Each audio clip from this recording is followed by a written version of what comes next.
Now that you have a working understanding of the user interface in AutoCAD, I'll next cover how to navigate around a drawing. There are a variety of commands that you can use, but the most common three are bound to the scroll wheel, so I'll start there. The first command I'll cover is zoom, which will zoom into the drawing centered at the cursor by scrolling up, and zoom out centered on the cursor by scrolling down. You can customize how much each tick zooms by adjusting the zoom factor variable, but for now, I'll leave it at the default 60. The next command is pan, which allows you to move across the drawing at the current zoom level, and is done by clicking and holding the scroll wheel while moving.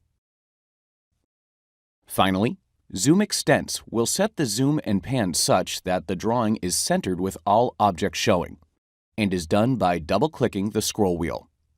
While these three commands will let you move anywhere in your drawing that you want, you can get additional control by using the commands in the navigation bar on the right side of the drawing area or in the Navigate panel of the View tab. Starting at the top of the bar are the navigation wheels, which are selectable from the flyout.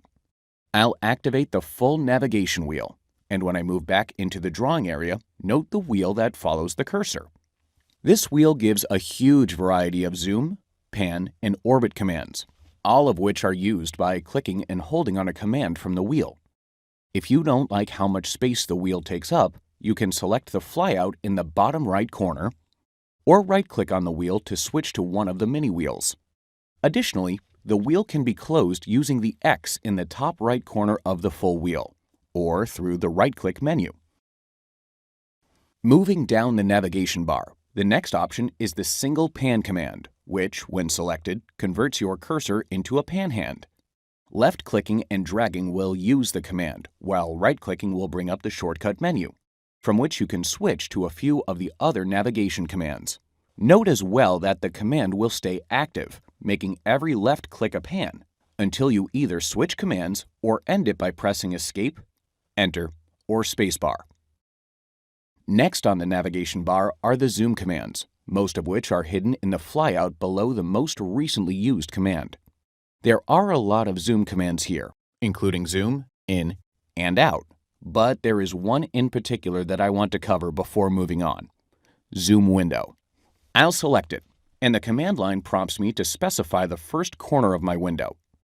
For the moment, I want to zoom in on this second-story restroom, so I'll place the first corner near the restroom and pull away to get a preview of the window. Clicking again will define the window and zoom so that everything inside it is showing.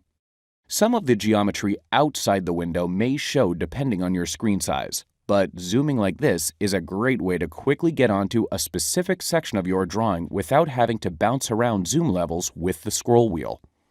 Back in the navigation bar, the next options are for the three orbit commands. These are primarily used for working with 3D objects and will allow you to move in 3 dimensions around the point you select. Since this is a 2-dimensional drawing, however, the orbit was less than helpful. Trying to manually get back to the true top-down view with a manual orbit could be done, but it will be much easier and faster to use the view cube. Located just above the navigation bar, the view cube is also the most helpful with 3-dimensional objects, but note that it has a compass surrounding it, which can be helpful in some architectural or landscape drawings. To use the view cube, you can click and drag on it to get an effect similar to an orbit around the current view's center, or you can select a face, edge, or corner to look at the drawing from that perspective. Since we want a true top-down, I'll select the top view, and the drawing is back to where it was. If the rotation was off, you can use the arrows in the top right that only appear when looking directly at a face to rotate the view in 90-degree increments. The last option in the navigation bar is Show Motion, but since it's concerned with animation, which is outside the scope of this course, I'll skip it. Finally, the flyout on the bottom lets you customize the options shown in the navigation bar, as well as change its docking location and link to the view cube.